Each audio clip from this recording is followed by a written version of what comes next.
नमस्कार दोस्तों, डॉक्टर आनंद क्लासेज के यूट्यूब चैनल पर आप सभी का एक बार फिर से स्वागत है। दोस्तों, अधिगम के पिछले वीडियो में हमने स्किनर का क्रिया प्रसूत अनुबंधन का सिद्धांत था, उसके बारे में अध्ययन कर लिया था। आज हम अध्ययन करने वाले हैं स्किनर के अनुसार पुनर्बलन के प्रकार। ठीक है, स्किनर के अनुसार, किसके अनुसार? स्किनर के अनुसार,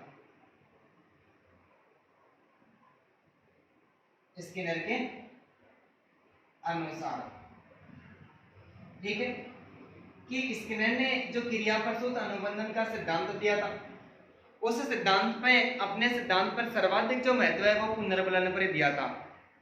कि अब तक हम अधिगम के 3 सिद्धांत पढ़ चुके हैं, जिसमें पहला था उद्दीपक अनुक्रिया का सिद्धांत, थॉर्नडाइक के द्वारा दिया गया था। थॉर्नडाइक ने अपने सिद्धांत में सर्वाधिक बल वो अभ्यास पर दिया। किस पर दिया? अभ्यास पर दिया। दूसरा सिद्धांत पावलाव का अनुकूलित अनुक्रिया सिद्धांत हमने पढ़ लिया था। पावलाव ने अपने सिद्धांत पर सर्वाधिक जो बल है वो पुनरावृत्ति पर दिया। किस पर दिया? पुनरावृत्ति पर दिया। और स्किनर ने अपने सिद्धांत में सर्वाधिक बल पुनर्बलन पर दिया। अब हम स्किनर के अनुसार पुनर्बलन के प्रकार, टाइप ऑफ रेनफोर्समेंट। स्किनर ने पुनर्बलन को 2 भागों में विभाजित किया। कितने भागों में विभाजित किया? 2 भागों में विभाजित किया। पहला है सकारात्मक या धनात्मक पुनर्बलन। सकारात्मक या धनात्मक पुनर्बलन, पॉजिटिव रेनफोर्समेंट, पॉजिटिव रेनफोर्समेंट। दूसरा है नकारात्मक या ऋणात्मक पुनर्बलन। नकारात्मक या ऋणात्मक पुनर्बलन, नेगेटिव रेनफोर्समेंट।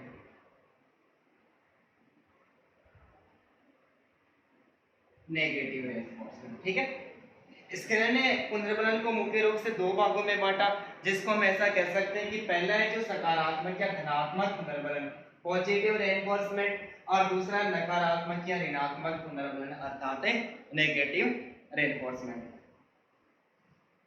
जो सकारात्मक पुनर्बलन होता है, पॉजिटिव रेनफोर्समेंट होता है, ये सकारात्मक पुनर्बलन, यानी यह जो पुनर्बलन होता है, यह पुनर्बलन व्यक्ति की विशेषताओं पर आधारित होता है। व्यक्ति की विशेषताओं पर आधारित होता है। किस पर आधारित होता है?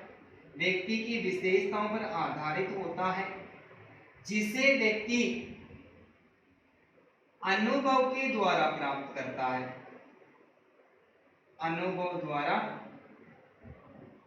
प्राप्त करता है। ठीक है, जो सकारात्मक पुनर्बलन होता है, इस पुनर्बलन का संबंध व्यक्ति की विशेषताओं से होता है। किससे होता है? व्यक्ति की विशेषताओं से होता है। अर्थात इस प्रकार के पुनर्बलन को व्यक्ति किस आधार पर प्राप्त करता है? अपने जीवन काल में जितने अनुभव प्राप्त करता है, उन अनुभवों के माध्यम से प्राप्त करता है।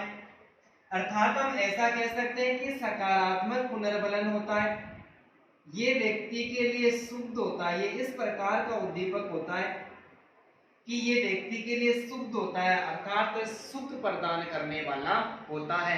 कि जो सकारात्मक उद्दीपक होता है, ये सकारात्मक उद्दीपक व्यक्ति के लिए शुद्ध होता है। शुद्ध होता है तभी ये क्या करता है? व्यक्ति के द्वारा की गई अनुक्रिया को दृढ़ करता है। अनुक्रिया को दृढ़ करता है और दृढ़ करने के बाद में उस अनुक्रिया को बनाए रखता है। दृढ़ करता है और अनुक्रिया को बनाए रखता है।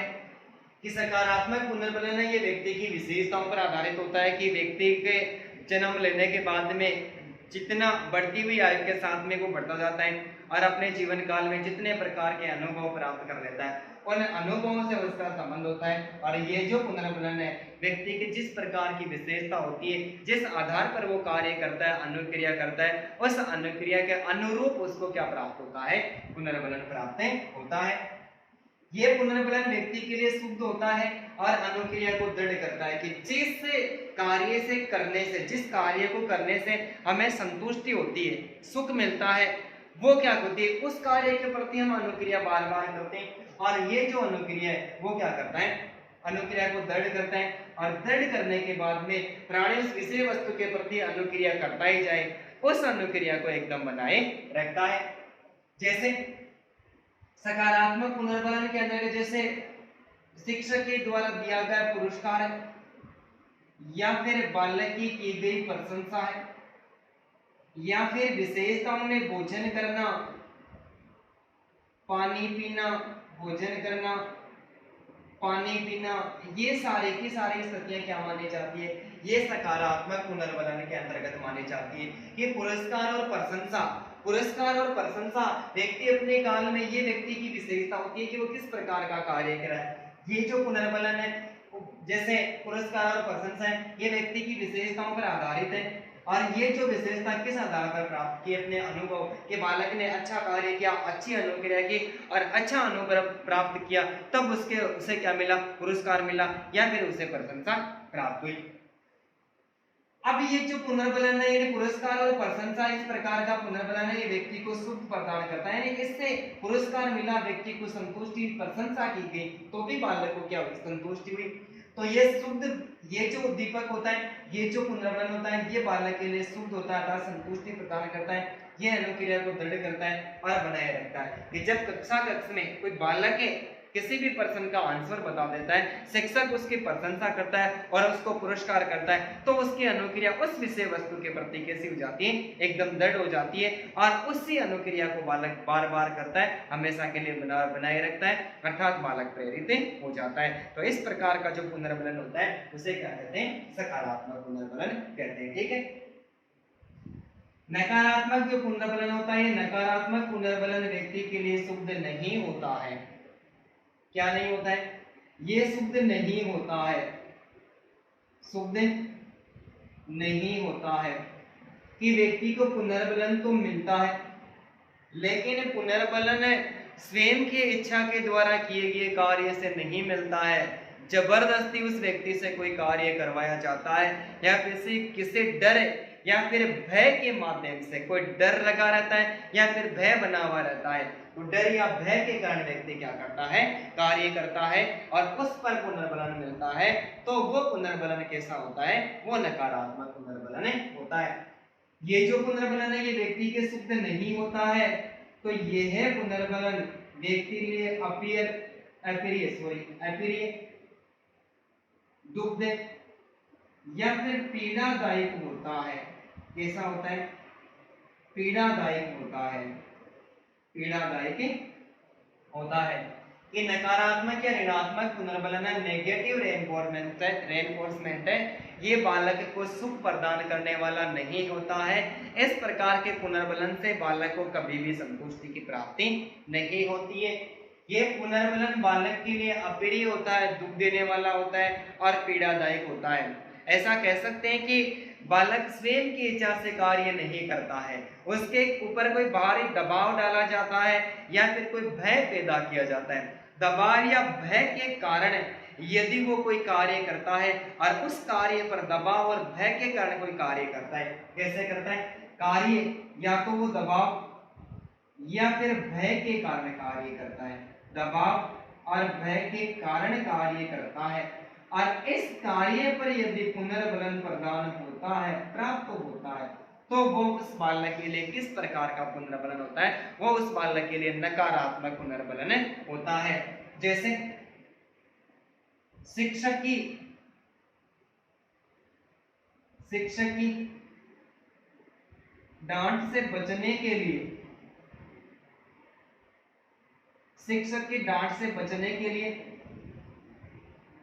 गृह कार्य करना, शिक्षक की डांट या डंडे से बचने के लिए गृह कार्य करना, कि बालक की इच्छा नहीं है कि वो गृह कार्य करे। बहुत सारे ऐसे बालक हैं 10वीं 12वीं क्लास में जब हम पढ़ाते हैं तो उस समय हमें ऐसे स्टूडेंट मिलते हैं जो कभी भी कॉपी किसी सब्जेक्ट की डालते ही नहीं है, और फिर कभी एग्जाम वगैरह हो जाती है और एग्जाम के बाद में कोई सामूहिक रूप से मिलते हैं, तब कोई बात आती है, अच्छे परसेंट वगैरह लेके आते हैं या फिर किसी विषय में फेल वगैरह हो जाता है, तब वो उसका कोई टीचर फेवरेट होता है, उससे वो इस प्रकार की बातें करता है कि सर मैंने मैथ की कॉपी डाली नहीं, मैंने हिंदी की कॉपी तो डाली ही नहीं थी, बहुत बहादुरी का काम किया। क्यों? क्योंकि ऐसे बालक है वो किस प्रकार के, वो सकारात्मक पुनर्बलन में जाना ही नहीं चाहते, प्राप्त करना ही नहीं चाहते। तो अब यदि टीचर पीटता है उस बालक को, बार बार पिटाई करता है और पिटाई करने के कारण वो होमवर्क करके लाता है, तो वो होमवर्क दबाव और भय के कारण करके लाया, लेकिन करके लाया उसके बाद में भी टीचर ने उसको कहा कि अच्छा अगली बार समय पर कार्य करके ले आना। तो शिक्षक के डांट या डंडे से बचने के लिए क्या करता है, गृह कार्य करता है। यहाँ पर भी टीचर ने पुनर्बलन दिया, साथ में कहता है कि अगले बार क्या करना, समय पर कार्य करके लाना। तो यहाँ पर जो पुनर्बलन प्राप्त हुआ इस कार्य के लिए जो जबरदस्ती करवाया गया वो पुनर्बलन कैसा है, नकारात्मक पुनर्बलन है। ठीक है, इसके बाद में जैसे जुर्माने से बचने के लिए, जुर्माने से बचने के लिए कार्यालय जल्दी पहुंचना, जुर्माने से बचने के लिए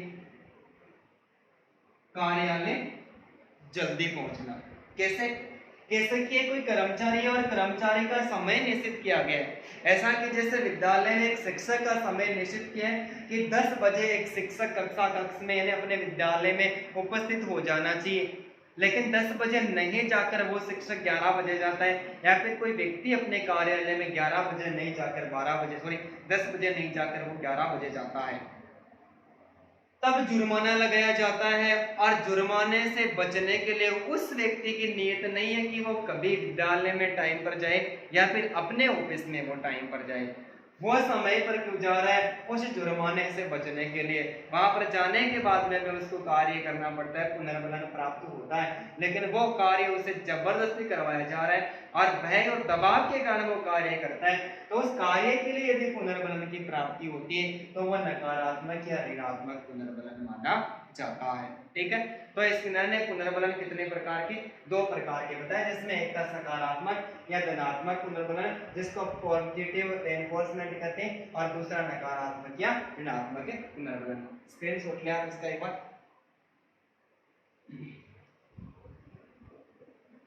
ठीक है,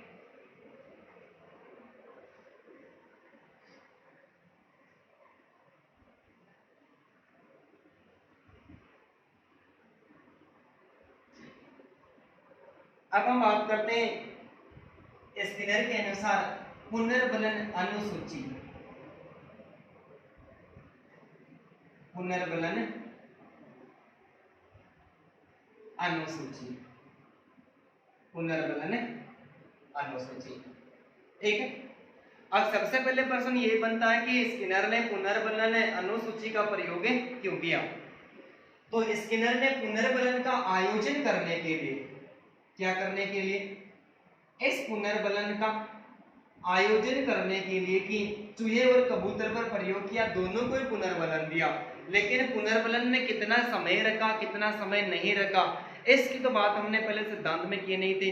तो ये अवस्था किस आधार पर प्रकट की, पुनर्बलन अनुसूची के आधार पर प्रस्तुत की। किसने? स्किनर ने।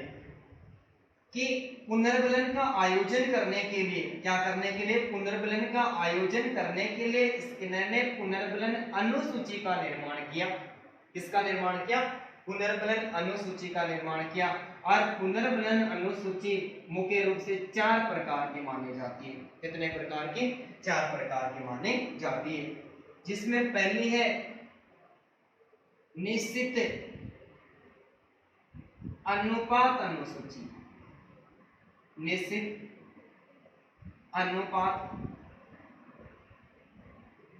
अनुसूची, निश्चित अनुपात अनुसूची। दूसरी है निश्चित अंतराल अनुसूची। निश्चित अंतराल अनुसूची, तीसरी है 100% अनुसूची, 100% अनुसूची, और चौथी है आंशिक अनुसूची, चौथी है आंशिक अनुसूची। ठीक है, हम अध्ययन करें पुनर्बलन अनुसूची जो किसके द्वारा प्रस्तुत की गई, स्किनर के द्वारा। प्रश्न ये बनता है कि अनुसूचियों का प्रयोग या निर्माण स्किनर ने क्यों किया। तो पुनर्बलन का आयोजन करने के लिए कि कुत्ते चूहे और बिल्ली पर चूहे और कबूतर पर प्रयोग करके स्किनर ने निष्कर्ष निकाला कि पुनर्बलन किस समय के बाद में दिया जाए। तो पुनर्बलन का आयोजन करने के लिए स्किनर ने क्या किया, पुनर्बलन अनुसूचियों का प्रयोग किया, जिसमें पहली है निश्चित अनुपात अनुसूची, निश्चित अनुपात अनुसूची।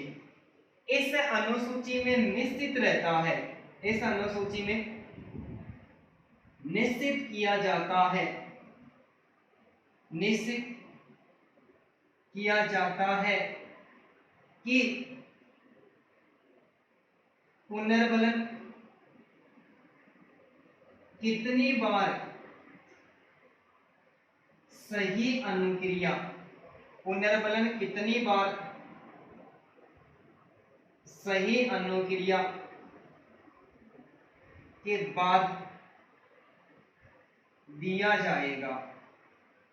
निश्चित अनुपात अनुसूची में, ऐसा अनुसूची में यह पहले से निश्चित किया जाता है कि प्राणी कितनी बार सही अनुक्रिया करेगा, कितनी बार सही अनुक्रिया करने के बाद में एक बार पुनर्बलन दिया जाएगा, यह पहले से निश्चित किया जाता है। जैसे जैसे 4 बार सही अनुक्रिया, 4 बार सही अनुक्रिया करने के पश्चात, 4 बार सही अनुक्रिया करने के पश्चात एक बार पुनर्बलन देना, एक बार पुनर्बलन देना। ठीक है, आया समझ में कि निश्चित अनुपात अनुसूची के अंतर्गत ये निश्चित किया जाता है, पहले से निश्चित किया जाता है कि पुनर्बलन प्राणी कितनी बार सही अनुक्रिया करता है, उसके बाद में क्या दिया जाए, पुनर्बलन दिया जाए। ठीक है, जैसे 4 बार सही अनुक्रिया करने के पश्चात एक बार पुनर्बलन प्रदान करना, कि यदि चूहा 4 बार लीवर को दबाता है, 4 बार लीवर दबाने के बाद एक बार क्या करना, भोजन प्राप्त करना। ठीक है, निश्चित अंतराल अनुसूची, निश्चित अंतराल अनुसूची में यह निश्चित किया जाता है कि जो पुनर्बलन है, पुनर्बलन है वो कितने समय पश्चात दिया जाए, पुनर्बलन कितने समय पश्चात दिया जाए, पुनर्बलन है वो कितने समय पश्चात दिया जाए। ये जो समय अंतराल है, समय अंतराल, ये समय अंतराल परिस्थिति पर निर्भर करता है। किस पर निर्भर करता है, परिस्थिति पर, समय अंतराल परिस्थिति पर निर्भर करता है। कि निश्चित अंतराल अनुसूची, अंतराल का मतलब पुनर्बलन दिया जाएगा, पुनर्बलन दिए जाने के बीच में समय का अंतराल रहेगा। ठीक है, और समय अंतराल उससे प्राणी की परिस्थिति पर निर्भर करेगा।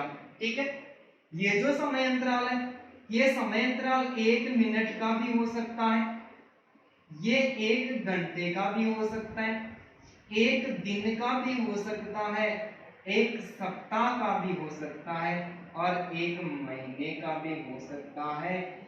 ये जो समय अंतराल है, ये समय अंतराल परिस्थिति पर निर्भर करता है कि कितने समय के बाद में पुनर्बलन दिया जाएगा। तो 1 मिनट का, 1 घंटे का भी हो सकता है, 1 दिन का, 1 सप्ताह का, या फिर 1 महीने का भी हो सकता है। जैसे कि चूहे को प्रत्येक 3 मिनट बाद, प्रत्येक 3 मिनट बाद पुनर्बलन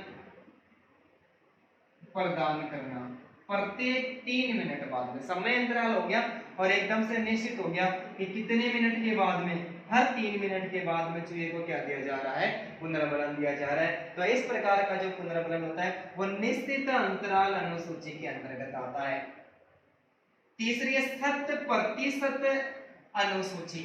100% अनुसूची, 100% अनुसूची पर हर एक सही अनुक्रिया,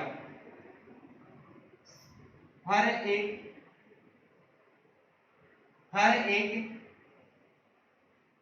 सही अनुक्रिया पर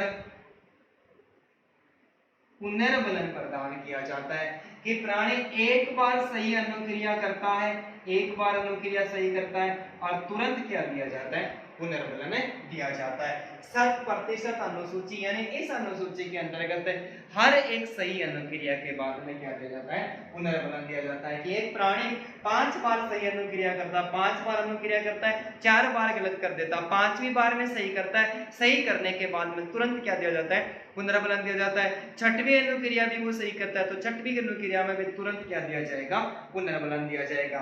तो हर एक सही अनुक्रिया पर पुनर्बलन दिया जाता है तो वहां पर 100% अनुसूची माना जाता है। आंशिक अनुसूची, आंशिक से हमें पता चलता है कि इस अनुसूची के अंतर्गत किसी भी समय पुनर्बलन दिया जा सकता है, न कोई समय अंतराल रहता है और न ही कोई समय निश्चित रहता है। जब जी में आए तब आसानी के साथ में पुनर्बलन दिया जा सकता है। अर्थात कभी ऐसा हो सकता है कि कभी 4 बार सही अनुक्रिया के बाद में पुनर्बलन दिया जाता है, ठीक है, तो कभी 10 बार सही अनुक्रिया के बाद में क्या दिया जाता है, पुनर्बलन दिया जाता है। ये आंशिक अनुसूची के अंतर्गत समय अंतराल पहले से निश्चित नहीं होता है और न ही निश्चित अन्य सही अनुक्रिया के बाद में पुनर्बलन दिया जाता है। इस आंशिक अनुसूची के अंतर्गत पुनर्बलन किसी भी समय पर दिया जा सकता है कि इस बार प्राणी ने 4 बार सही अनुक्रिया की, उसके बाद में पुनर्बलन दिया गया तो अगली बार 10 बार सही अनुक्रिया करने के बाद में पुनर्बलन दिया जाएगा, ठीक है। तो पुनर्बलन अनुसूची, पुनर्बलन का आयोजन करने के लिए स्किनर ने क्या किया, 4 प्रकार की अनुसूची प्राप्त की। ध्यान से सुनना, आसानी के साथ में समझ में आ जाएगी। निश्चित अनुपात अनुसूची होती है, इसके अंतर्गत पहले से निश्चित होता है कि पुनर्बलन कब दिया जाएगा, ठीक है। अर्थात ऐसा कह सकते हैं कि 4 बार सही अनुक्रिया करने के बाद में 1 बार पुनर्बलन दिया जाएगा, ये हर बार निश्चित रहेगा, ठीक है। निश्चित अंतराल अनुसूची में इसमें पुनर्बलन कितने समय के बाद में दिया जाएगा ये पहले से निश्चित नहीं होता, लेकिन दिया जाएगा उसके बीच में समय अंतराल होता है और समय अंतराल परिस्थितियों पर आधारित होता है कि ये जो समय अंतराल है 1 मिनट का, 1 घंटे का, 1 दिन का, 1 सप्ताह का या फिर 1 महीने का भी हो सकता है कि जिस प्रकार चूहे पर स्किनर ने प्रयोग किया था, हर 3 मिनट के बाद में क्या प्रदान किया, पुनर्बलन प्रदान किया, तो ये निश्चित समय के बाद में दिया जाता है। 100% अनुसूची में इसमें क्या होता है कि हर एक सही अनुक्रिया पर पुनर्बलन दिया जाता है। प्राणी एक बार सही अनुक्रिया की, तुरंत पुनर्बलन मिला, दूसरी बार फिर सही अनुक्रिया की, फिर पुनर्बलन मिला। आंशिक अनुसूची के अंतर्गत कोई निश्चित नहीं होता है, समय भी निश्चित नहीं होता है और सही अनुक्रिया भी निश्चित नहीं होती है। कितनी भी बार ये मन की इच्छा पर डिपेंड करता है, किसी भी समय और किसी भी अनुक्रिया पर दिया जा सकता है कि कभी 4 बार सही अनुक्रिया करने के बाद में पुनर्बलन मिलता है तो कभी 10 बार सही अनुक्रिया करने के बाद में पुनर्बलन मिलता है। ये इस अनुसूची में निश्चित नहीं होता है, ठीक है। धन्यवाद दोस्तों।